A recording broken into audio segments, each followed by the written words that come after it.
Amita from Ami's Paper Passion again, and now I've come back with a cute folio as usual, inspired by Rosa Kelly's tutorials, and I'm super happy with what I've made. I've made it for my niece, and I've used the Celebrate Life paper from Itsy Bitsy, and it's just gorgeous. I've used it before also, and I loved how this also has turned out.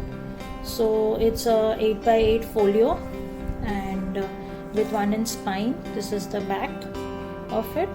I've used some doily, and this is the front. It's a gatefold folio, and this is how I've done my opening. So this is one of the journaling cards from the paper pack itself, and it opens like this, full spread. Here I've just put some fussy cut elements from the paper pack, and it has these 4 waterfalls, so it holds a lot of pictures.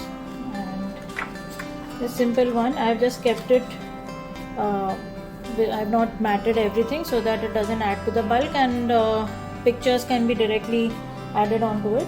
These are also journaling cards from the paper collection itself, and this is also a waterfall, and this too is a waterfall.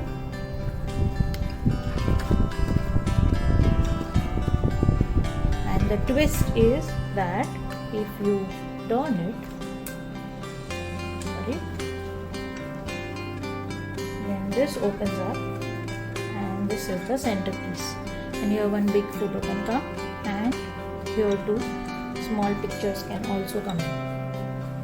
I really enjoyed making this one, and it's turned out super cute. I hope you all like it too, and let me know in your comments how you like it, and please like and subscribe. Thank you.